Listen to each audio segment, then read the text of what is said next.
Voilà, donc moi aujourd'hui je vous parle du kit Nutrinétique. C'est un kit qui a été développé par Rumexpert en collaboration avec Synlab et on va voir tout de suite de quoi il s'agit. Alors, à quoi il nous sert ce kit? En fait, il va nous être utile dans de très nombreuses situations. L'indication majeure de ce kit, c'est une analyse des biomarqueurs nutritionnels. Pourquoi? Ça va nous donner des données chiffrées, donc utiles pour une interprétation objective d'un problème ou simplement d'une situation donnée à un instant T.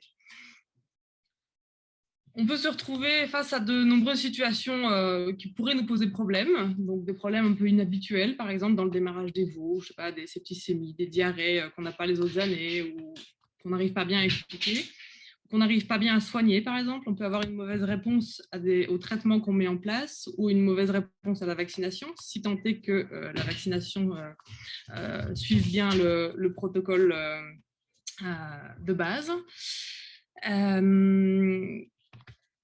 Ce à quoi on peut en faire face aussi, voilà, un sevrage un petit peu compliqué, des veaux qui cassent leur croissance au moment de ce sevrage, justement. Ou simplement, voilà, on peut simplement s'en servir comme suivi nutritionnel, comme base d'un suivi nutritionnel à différents moments de l'année, à différentes saisons, parce qu'on travaille avec du vivant, donc on sait bien qu'en fonction des matières premières que l'on a, en fonction des saisons, en fonction de l'année, on n'a pas toujours les mêmes résultats. Et un autre paramètre qu'on peut aussi se garder en tête, qui pourrait nous faire dire, tiens, on va aller voir un peu ce qui se passe, c'est si on a envie de travailler sur notre âge au premier vélage, parce que ce paramètre-là, on le sait bien, prend aussi naissance dans le jeune âge. Quels animaux on va vouloir prélever dans le cadre de ce kit? Alors, c'est vraiment un échantillonnage assez global. On prélève 6 catégories d'animaux qu'on détaillera un peu plus tard. On va vouloir prélever des animaux sains. Pourquoi? Pour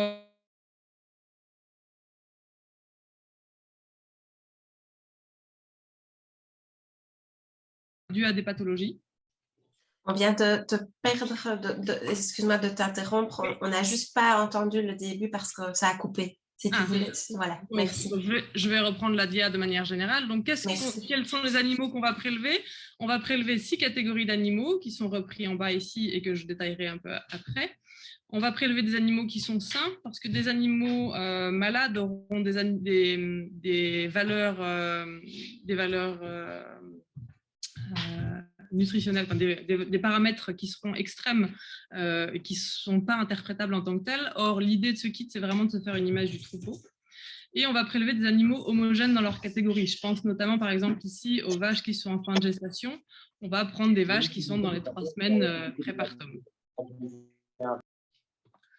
Voilà, donc comme je le disais, l'idée, c'est vraiment de se faire une image du troupeau et pas d'analyser des valeurs individuelles.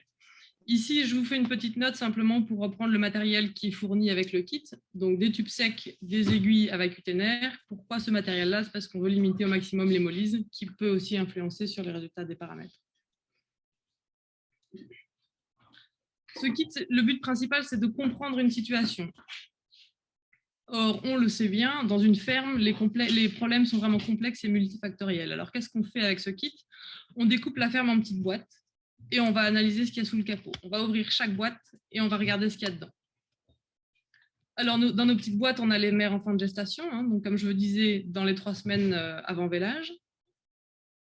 Pourquoi? Donc, avant de détailler les catégories suivantes, pourquoi est-ce qu'on s'intéresse aux mères? Parce qu'en fait, on se rend compte qu'il y a une partie des paramètres des veaux nouveau-nés qui sont directement, donc je veux dire hérités entre guillemets, hein, parce que c'est pas génétique, on le sait bien, mais qui sont hérités de leur mère et surtout dans le dernier mois de gestation. Je pense notamment aux albumines, aux protéines totales. Donc, on analyse nos vaches en fin de gestation pour se donner une idée du statut nutritionnel des animaux. De la même manière, les veaux de différentes classes d'âge, donc on a ici les veaux de 0-3 semaines, et bien donc comme je vous le disais, on commence par ces veaux-là parce qu'on veut voir ce qu'ils ont hérité de leur mère, et ça nous donne un point de démarrage, d'où est-ce qu'ils démarrent les veaux dans leur vie, à quel niveau de protéines totales, à quel niveau d'albumine, où est-ce qu'ils en sont dans leur métabolisme. Ça nous donne déjà aussi une petite indication du coup sur le statut d'immunité, de l'immunité passive des veaux. grâce aux protéines totales. D'autres catégories de veaux, donc ça va être les veaux de 3 à 6 semaines, 2, 6, 9 semaines, 9, 12 et 12, 15. Et pourquoi est-ce qu'on va voir si loin? En fait, c'est pour nous des étapes assez... ça correspond pour nous à différentes étapes de la vie d'un veau. Par exemple, une mise en lot, la période de pré-sevrage, de post-sevrage, etc. Donc, ça nous permet d'évaluer en fonction de ce qu'on voit s'il y a des endroits de blocage dans la vie d'un veau, dans une exploitation donnée. Ici, je vous remets, en fait, pour en parler plus facilement, je vous ai remis quelques exemples dans les dias qui arrivent pour que vous voyez un petit peu à quoi ça ressemble. Alors, comment se présentent les résultats du Nutrinetic? Ça se présente sous la forme d'un graphe comme celui que vous avez à l'écran pour l'instant, qui reprend les paramètres que l'on teste. Parce que qu'est-ce qu'on va tester dans notre kit? On teste les protéines totales, l'albumine, l'urée, le cholestérol et les BHB pour les dernières catégories de veaux. Donc, ne sont pas repris sur ce graphe les protéines totales, simplement. Donc, voilà, vous avez une petite idée de ce à quoi ça ressemble. En jaune, ici, vous avez les normes de l'urée. En blanc, les normes du cholestérol. En rouge, des échelles physiologiques d'albumine que l'on retrouve. Et donc, notre BHB ici. Le BHB, on ne le teste que dans la dernière semaine, car comme vous le savez sans doute, c'est un paramètre qui nous permet de nous rendre compte de l'état de fonctionnement du rumen. Or, sur les premières semaines de vie, on a vraiment affaire à des monogastriques, donc l'intérêt est très limité des BHB à ce niveau-là.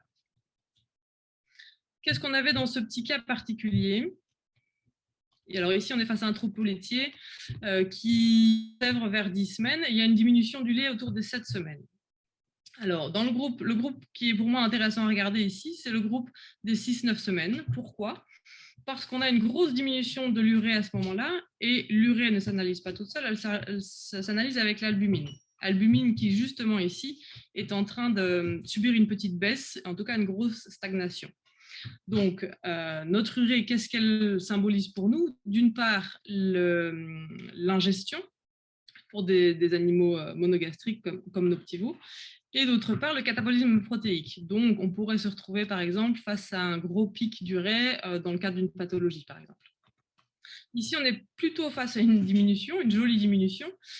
Qu'est-ce qui se passe ici, en fait, dans ce troupeau-là? Donc, on était face à un éleveur qui simplement commençait à diminuer le lait sans que ça suive au niveau de l'aliment solide. Voilà, donc en fait, le but, comme on le voit ici dans ce kit, le but, c'est pas nécessairement de donner une explication à tout ce qu'on va observer, mais simplement de dire, tiens, il se passe quelque chose à cet endroit-là. Et donc, on amorce une discussion avec le vétérinaire de la ferme, avec l'éleveur, en disant, bah, voilà, qu'est-ce qui se passe dans vos veaux à ce moment-là? Parce que moi, au niveau du sang, je vois qu'il y a un petit souci. Et à partir de ça, et de la discussion qu'on a ensemble, qu'est-ce qu'on peut faire pour optimiser les choses dans le troupeau pour que ça se passe bien? Ici, un autre petit exemple. Alors ici, pour info, en fait, c'est un troupeau. Ici, donc, comme vous n'avez pas les protéines totales, je vous les donne. Les protéines totales ici étaient à 47, ce qui nous signe donc déjà au niveau colostral, au niveau prise de colostrum, il y a un petit souci. Donc, une discussion à avoir avec l'éleveur sur ses pratiques managériales, comment est-ce qu'il gère, d'où vient son colostrum, etc. Qu'est-ce qu'on voit d'autre d'intéressant chez lui? Hop. On voit que l'urée ici est en dessous des normes qu'on pourrait attendre, mais malgré ça, les veaux se débrouillent plutôt pas mal avec une albumine qui grandit bien. Donc, ils optimisent vraiment au maximum ce qu'ils reçoivent comme aliment. Par contre, moi, ce qui me dérange un petit peu par rapport à cette urée, c'est ce qui se trouve plutôt autour du sevrage et en post-sevrage, avec une albumine qui, du coup, ici est plutôt stable. Ça veut dire que pour moi, ici, il y a une discussion à avoir avec l'éleveur, de se dire, tiens, est-ce qu'en post-sevrage, tes veaux reçoivent assez d'aliments solides, ou bien est-ce qu'il est assez riche en protéines? Est-ce que tes veaux ont un accès à l'eau suffisant? Parce que pour manger, il faut que les veaux aient à boire, hein, il faut à peu près 4 litres d'eau pour manger 1 kilo de concentré. Voilà, des petites choses à discuter. Donc vraiment, le but de ce genre de graphique, c'est d'amener à la discussion et de voir si on peut optimiser les choses pour l'éleveur et ses petits veaux. Encore un exemple ici. Donc ici, il y a des choses assez intéressantes à regarder aussi. Qu'est-ce qu'on a ici? On a une grosse chute d'albumine tout d'un coup dans le groupe des 3-6 semaines, avec une urée qui est plutôt en hausse et un cholestérol qui chute. Le cholestérol, sur du monogastrique, comme dans le cadre de Noptivo, il est vraiment lié à l'ingestion. Donc, un cholestérol qui chute, probablement lié à une diminution de l'ingestion des veaux à ce moment-là. Je dis probablement parce que sur des veaux en diarrhée, on a aussi une diminution du cholestérol qui peut être observée. Ça va a priori pas être notre point d'intérêt principal, puisque normalement, dans le kit du nutrinétique, on va prélever des veaux sains. Voilà. Mais donc, c'est à garder en tête, parce que tous ces paramètres-là ne s'analysent pas de manière individuelle, mais bien en discussion, bien en rapport les uns avec les autres. Alors ici, comme je vous disais, on a cette chute d'albumine et cette augmentation de l'urée, donc probablement un petit passage de quelque chose. Quoi? Ça, c'est à déterminer avec l'éleveur. Est-ce qu'il y a un souci respiratoire à ce moment-là? Est-ce que c'est un pic justement des diarrhées dans ce troupeau-là, et que même si les veaux prélevés au moment de l'analyse n'étaient pas en diarrhée, est-ce qu'il y a eu quelque chose juste avant? Voilà, c'est en tout cas ce que nous montre cette analyse ici, c'est que s'il y a un souci dans cette ferme-là, c'est plutôt aux alentours des 3-6 semaines. Alors en fait ici, c'était un moment où il y avait une mise en lot, donc avec un stress supplémentaire des animaux, et faut le garder en tête, quoi. Du coup, c'est une discussion à avoir avec l'éleveur. Est-ce qu'on ne mettrait pas les veaux en lot un peu plus tard, etc. Et sur la fin de la vie de ces petits veaux, ici, on est encore toujours avec de l'urée, une urée très très élevée, qui me font dire que la nourriture de post-sevrage n'est peut-être pas optimale, dans le sens où elle est peut-être un peu trop riche en protéines. C'est assez rare d'avoir des aliments trop riches en protéines dans ce genre de troupeau, mais voilà, est-ce que les veaux optimisent au mieux l'aliment qu'ils reçoivent, ou bien est-ce qu'on ne testerait pas un aliment peut-être un peu moins riche en protéines, du coup peut-être un peu moins cher aussi pour l'éleveur, à retester avec par exemple une prise de sang ultérieure sur le même groupe de veaux avec un aliment différent pour voir si ça a un impact.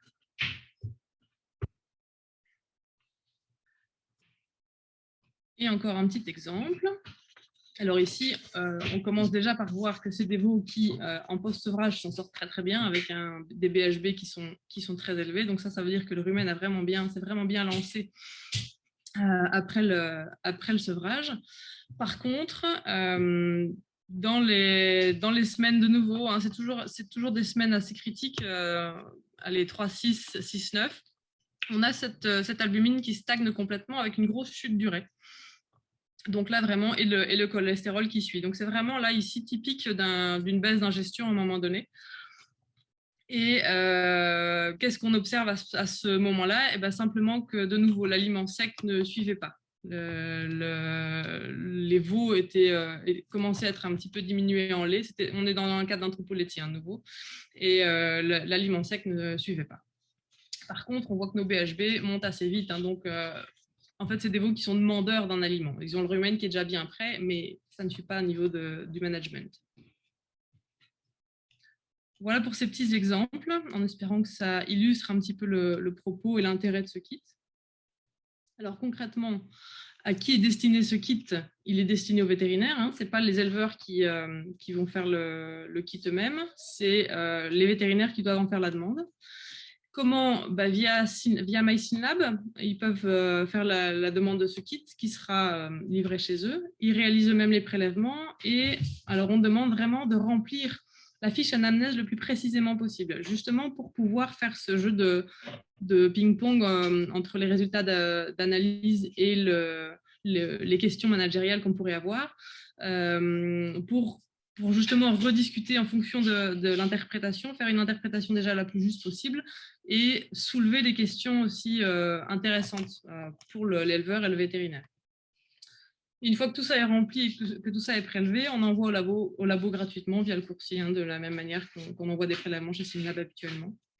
Et on est autour de 250 € analyse et interprétation comprises. Donc aux vétérinaires qui vont faire le prélèvement de facturer en plus, s'ils le souhaitent, le temps passé à faire la prise de sang, les prises de sang. Si vous voulez en savoir un petit peu plus, Synlab et RhumeXpert ont tourné une vidéo qui reprend un petit peu ce dont on vient de parler. Et le petit mot de la fin, c'est simplement que voilà, une ferme n'en est pas une autre. Chaque ferme est vraiment différente. Et c'est pour ça qu'on accorde aussi autant d'importance au remplissage de l'anamnèse. Parce que des valeurs, des résultats qui seraient arrivés pour une ferme n'auront pas du tout la même interprétation pour un autre élevage, selon le type de logement, selon l'âge de sevrage, etc. Voilà, là par exemple, entre des veaux qui sont nourris au seau ou des veaux au pis, c'est déjà tout un monde de différence, entre des blancs bleus, des laitiers, etc. J'insiste sur le fait que chaque instant T est unique dans n'importe quel audit que l'on fera. Chaque observation, chaque interprétation vaut pour le moment où on observe. L'année d'après, l'interprétation ne sera plus la même nécessairement. Chaque observateur a son regard, donc l'éleveur est dans son troupeau, le vétérinaire de la ferme a son propre regard aussi. Ça rend vraiment intéressant du coup l'utilisation de données chiffrées et des données qui sont liées à un contexte pour pouvoir objectiver les choses. Donc ça, voilà, une dernière note d'équilibre mouvant qui est un peu en réponse aussi à ce fait que chaque instant T est unique. Avec le vivant, tout est amené à bouger tout le temps. Donc c'est toujours intéressant de réévaluer régulièrement ce à quoi on a affaire. Voilà. Merci pour votre attention. Et je suis dispo pour vos questions si vous en avez. Merci beaucoup, Élise, pour ta formation. Alors, je vais commencer par la question. Quelle est la prévalence des pathologies néonatales moins d'un mois dans vos élevages? Dans les élevages de tout le monde. Donc, si quelqu'un veut interagir par rapport à ça, donc c'est une question que je vous lance. Vous pouvez y réfléchir, mettre des réponses dans la discussion et on peut en revenir par après. Je ne sais pas si quelqu'un... Non, je pensais que quelqu'un prenait la parole. Alors, combien d'animaux par catégorie puisqu'il s'agit d'un diagnostic de troupeau et pas individuel? Oui, très bonne question. Donc ça, on va prélever environ 5 animaux par catégorie. Donc 5 mères, 5 veaux de chaque... C'est d'avoir une image la plus homogène possible. Merci. Alors, si le BHB n'est pas fiable avant 3 mois, les veaux très gras anorexiques dans les premiers jours héritent leur taux de BHB très haut uniquement de la mère? Alors, c'est pas nécessairement que c'est pas fiable avant 3 mois. On commence à avoir des résultats interprétables à partir de... Alors, ça va dépendre si on est en laitier ou en blanc-bleu. Mais à partir de la 6-7e semaine, on commence déjà à voir quelque chose en fait sur les animaux qui mangent. Donc, je veux dire, même avoir un BHB de 0, c'est significatif chez des veaux de cet âge-là parce que ça veut simplement pouvoir dire aussi, ah bah, il serait temps que mes veaux mangent, quoi. Alors, le reste de la question, du coup, les veaux gras anorexiques dans les premiers jours. Héritent-ils leur taux de BHB très haut uniquement de la mère? Oui. C'est une excellente question, je vais y regarder. je lui répondrai ultérieurement. D'accord, ok. Comment interpréter les valeurs des concentrations obtenues, écart par rapport à des valeurs normales? De quelle concentration parle-t-il? Je pense que c'est le docteur Théron qui a posé cette... Non, c'est moi. Donc, Élise, tu parles d'un kit qui analyse 5 paramètres. Oui. Protéines totales, albumine, urée, oui, cholestérol et BHB. Est-ce que vous avez des tables de valeurs normales? Et moi, interprétant ces valeurs normales, à partir de quel moment puis-je considérer qu'il y a un problème? Et donc, entamer une discussion avec l'éleveur. On a effectivement non seulement des tables de référence d'une part. Alors, attention que ces références-là sont différentes en fonction des âges, bien évidemment, et que pour l'instant, pour le veau, on n'a pas dans la littérature vraiment toutes des références telles qu'on pourrait les trouver sur un résultat d'analyse SYNLAB, par exemple, ben voilà, chez telle catégorie, j'extrapole, mais il faudrait, voilà, en dessous de telle valeur, c'est trop faible, au-dessus de telle valeur, c'est trop haut. On a nos références d'études, on a quelques références de littérature qu'on analyse ensemble, et de toute façon, aucun de ces paramètres n'est analysable tout seul. Donc, voilà, une urée trop basse n'a pas de signification en tant que telle. Il faut regarder ce qu'il y a autour. Je ne sais pas si ça répond complètement à la réponse, mais... Non, pas tout à fait. Pas Donc, tout à fait. mais non, c'est-à-dire que qui interprète les résultats obtenus, en fait? C'est le labo qui dit, attention, là, il y a un problème ou... Donc, c'est l'équipe de RIMExpert. Le labo pourrait très bien mettre un résultat effectivement en bleu par rapport à ce qu'eux, ils ont comme... en bleu pour dire que c'est trop faible, par exemple, par rapport à ce qu'eux considèrent comme étant une valeur de référence, sachant qu'ils n'ont pas nécessairement les valeurs de référence pour tous les paramètres. Mais à côté de ça, une fois que ces résultats sont obtenus, l'ensemble des analyses reviennent à l'équipe de RIMExpert qui va analyser tout ça. Merci. Professeur Hansen, vous avez remis une petite note ici dans la discussion. Vous ne voulez pas rebondir dessus tant que vous avez la parole? Oui, c'est parce que d'autres que moi ont déjà évoqué le problème de l'amortissement. Donc, s'il faut faire 5 prélèvements, d'abord se pose le problème d'avoir 5 veaux du même âge, plus ou moins, hein, dans la même catégorie. Et puis, ça fait quand même une certaine somme. 250 fois 5, c'est quand même un prix, quoi. C'est pas 250 fois 5, hein, c'est le kit. 250 €, c'est bon. le kit en lui-même. Et donc, le kit permet de faire combien d'analyses? De faire 30 analyses. 30? C'est bien ça?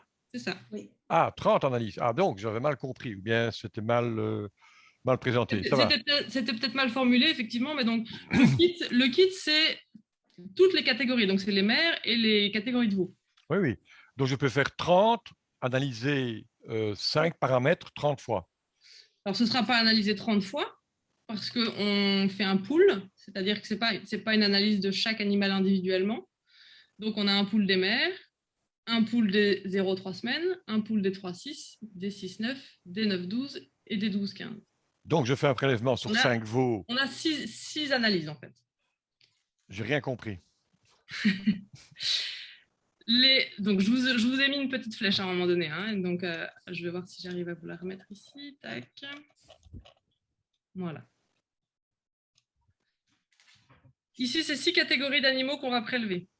Les vaches, les veaux de 0-3 semaines, les veaux de 3-6 semaines, 6-9, 9-12, 12-15 semaines. On essaie d'avoir 5 animaux par catégorie. Okay, toutes ces catégories correspondent à une analyse. Donc, une catégorie égale une analyse. Un pool. On mélange le sang de 5 vaches. Voilà. On mélange le sang de 5 vaches. Donc, on a 6 poules. 6 poules. C'est bien ça? C'est ça. Et pour les 6 poules, je paye 250 €. Voilà. Ah, c'est plus clair. D'accord. À condition d'avoir un nombre suffisant de veaux dans chaque poule. Hein.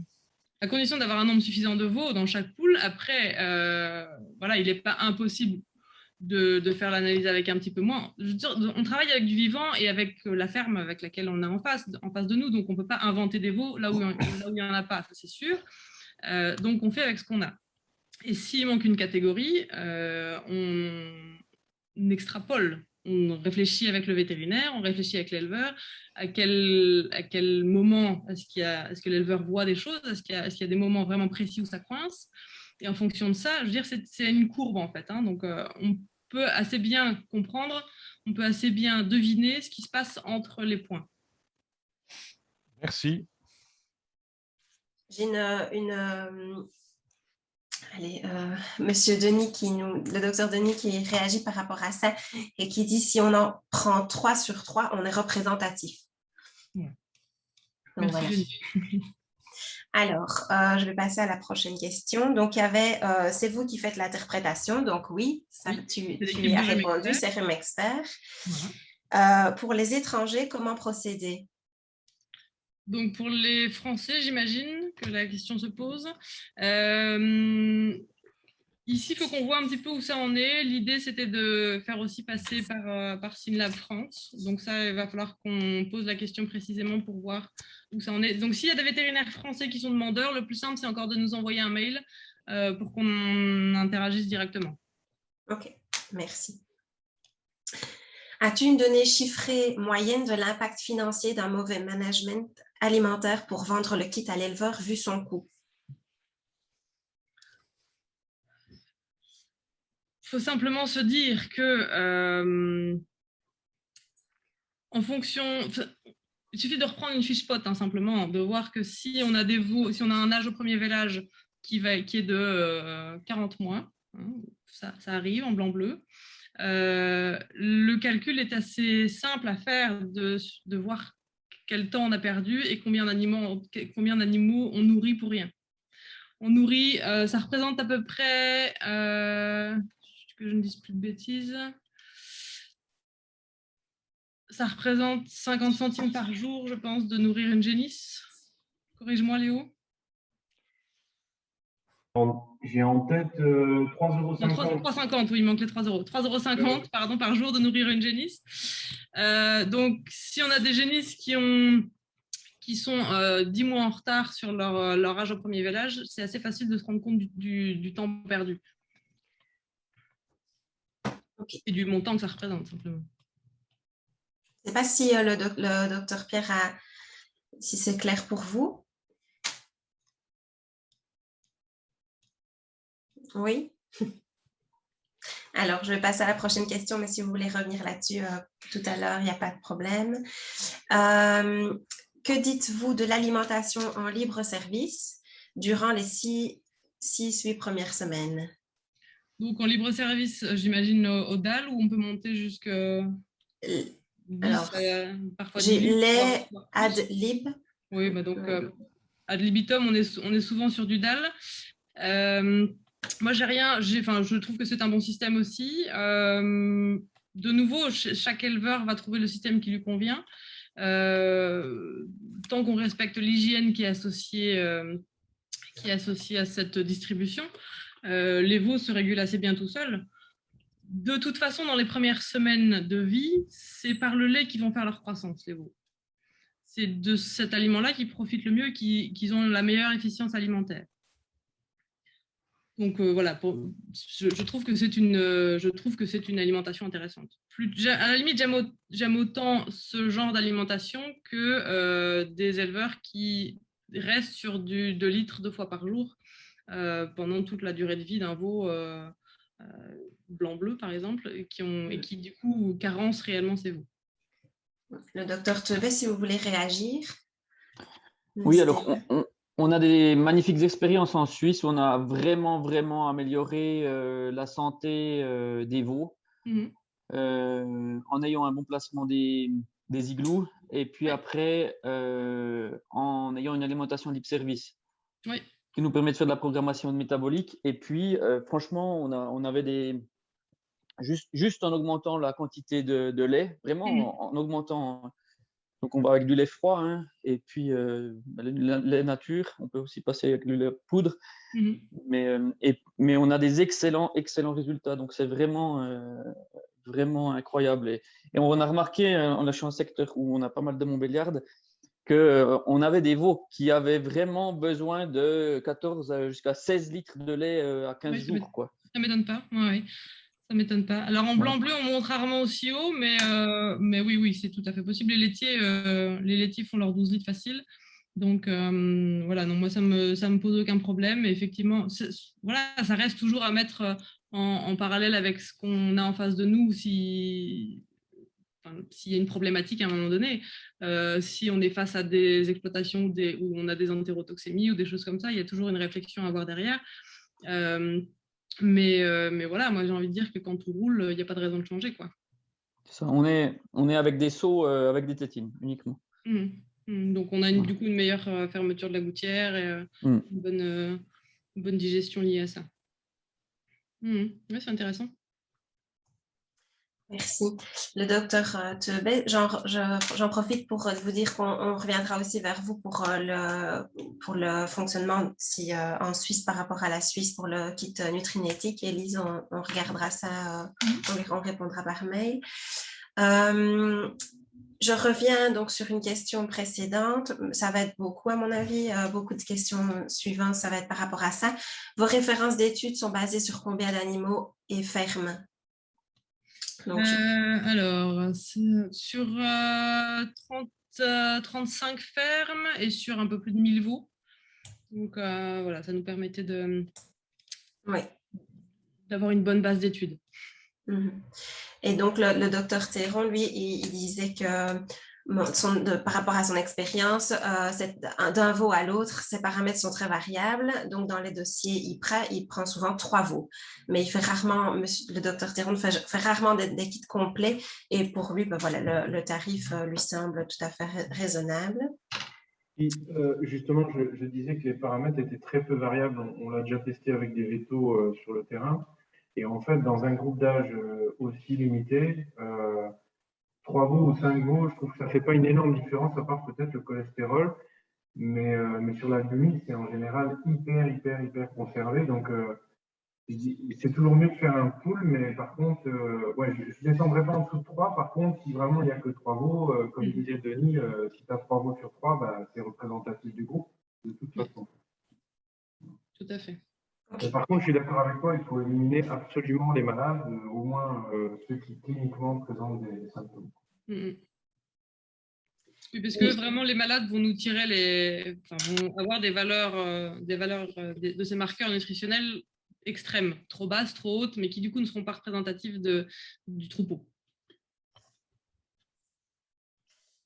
Par rapport à ça, donc si on a, mettons, 3 veaux par catégorie, faut-il prélever certains veaux plusieurs fois pour avoir plus de matériel à analyser, ou le pool est-il fait sur peu de millilitres? Le pool, il est fait sur peu de millilitres. Pour ce genre de pool, il faut 0,5 ml de sérum. Ok. Alors, je pense, donc j'en ai, voilà.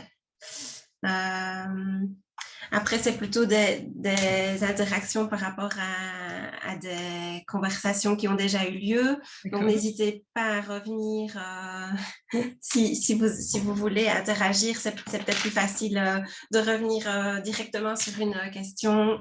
Donc, ici, moi, j'ai le docteur Pierre qui disait que si pâte concentrée les 2 premiers mois et lait ad lib et moisson profitable, oui. C'est moins profitable. Moins profitable, oui, excusez-moi. Que les limités et concentrés tôt pour le suivi alimentaire de vos ruminants par après. Alors, attends, je ne pige pas toute la question. Oui, mais je ne sais plus, je ne sais pas par rapport à quoi c'est revenu, donc n'hésitez pas à... Moi, si je peux avoir un point de vue, c'est Léonard, là. J'avais l'impression que dans les premiers essais qu'on avait fait là, avant que je change, les volumes de lait étaient plus intéressants pour le sevrage et plus profitables pour les quantités ingérées que réellement la restriction lactée. Mais j'ai en tête que, enfin moi j'ai rarement vu des fermes en restriction lactée qui avaient des bons résultats. Mais bon, après on voit souvent les gens qui ont des problèmes, donc voilà, je ne sais pas si pour vous c'est pareil. Ici, ce qu'on voyait effectivement, c'est que le fait d'avoir des gros litrages, ça permet quand même aux veaux d'apprendre à avoir des grandes quantités, à ingérer des grandes quantités. Et donc, quand on arrive au moment du sevrage, il y a un petit moment où effectivement ils se cherchent un petit peu pour savoir ce qu'ils vont manger. Donc on a l'impression qu'ils mangent moins bien que des veaux qu'on aurait mis en restriction lactée et qui vont manger plus vite.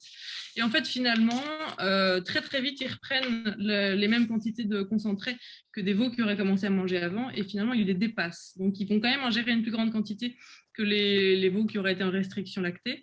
Et ça s'en ressent en fait au niveau du gain quotidien moyen. Si on compare les gains quotidiens moyens, les veaux qui ont eu qui ont plus de litrage plus longtemps, même si on a l'impression qu'ils mangent moins vite le solide, ont de meilleurs gains quotidiens moyens que les veaux qui ont été en restriction lactée, même s'ils ont commencé à manger du solide plus vite. Merci. Donc, le docteur Pierre qui rajoute « Veau ad lib mal préparé au sevrage, mieux que pas ad lib et concentré correctement administré tôt. » N'hésitez pas, le docteur... Oui. Le docteur Pierre, c'est peut-être plus simple. Est-ce que vous avez le micro? Ce serait peut-être plus simple de réagir. Ah non, si. Si vous voulez bien. Non. OK. Donc, oui. Voilà, ici, tu peux lire sa réponse, Élise. Je regarde. C'est peut-être plus facile de comprendre par rapport à...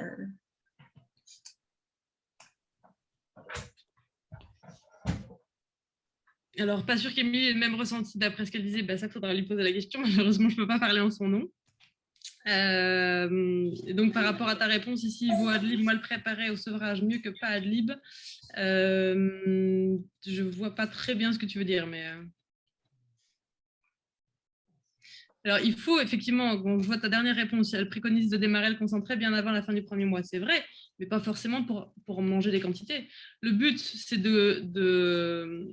ici, on conseille exactement la même chose. Hein. Il faut mettre du concentré le plus rapidement possible. On peut déjà en mettre à la fin de la première semaine, simplement pour que le veau aille chipoter un petit peu. Hein. Le but, c'est d'aller instiller une flore aussi au niveau du rumen, du tube digestif.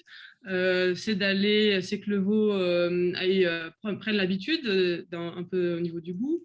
Et c'est qu'il aille titiller aussi les papilles du rumen, puisque c'est avec ces premiers aliments-là dès le départ qui commence à préparer son rumen pour la suite, mais ce n'est pas forcément avec des grosses quantités. Le rumen n'est pas efficient de toute façon à cet âge-là pour processer ce genre d'aliments. Donc autant justement laisser la meilleure efficience possible, c'est-à-dire avec le lait pour fabriquer de la viande, pour fabriquer de la croissance, fabriquer du veau simplement avec du lait, et qu'il ait le rumen le mieux préparé possible pour quand on commence à diminuer le lait et il passe avec ces aliments plus complexes avec un rumen préparé. Ce qui est intéressant aussi, c'est de voir que c'est que les conseillers qui vendent le concentré ou le mash qui donnent ce conseil-là. Oui. Donc, le docteur Théron rajoute qu'il doit apprendre à manger, mais le lait, c'est 80% de conversion, les aliments végétaux, 15 à 30%. Tout à fait. Donc, voilà. On va tout doucement clôturer, sauf si quelqu'un d'autre a une autre question, mais pendant ce temps-là, je reviens sur une information que le docteur Théron nous donne. Donc, en Belgique, les frais d'analyse vétérinaire sont déduits en dehors du forfait d'impôt. Donc, pour le fermier, c'est un avantage fiscal. Donc voilà, quand on revenait au prix du kit. Est-ce que quelqu'un a encore une dernière petite question ou est-ce qu'on clôture sur cette information? Bien évidemment, si une question vous revient par après, n'hésitez pas à la renvoyer à l'adresse secrétariat@drumexpert.com, donc celle par laquelle vous recevez tous les mails des Midi Drumexpert, et nous reviendrons vers vous en répondant à cette question dans les plus brefs délais. Voilà. Un très grand merci à tous d'avoir participé. Merci au Dr Muret pour votre présentation. Et alors, n'hésitez pas une dernière fois, un petit rappel, à aller voir vos spams pour vérifier si votre mail ne s'y trouve pas. Voilà, normalement, demain, vous devez en avoir un pour le questionnaire de satisfaction. Voilà, un très grand merci. Et le docteur Teubé, je vois votre dernière remarque, donc je ne vais pas raccrocher, je ne vais pas fermer sans la dire. Donc, sur les génisses Adlib, plus de 600 à 1000, donc 600 à 1000 litres de lait vache première lacte. Oui, ça ne m'étonne pas. Voilà. Ça ne m'étonne pas. Ça va. Donc, voilà, un très grand merci pour l'échange à tout le monde. Un grand merci pour votre présence et je vous souhaite une très belle après-midi. Au revoir, à bientôt.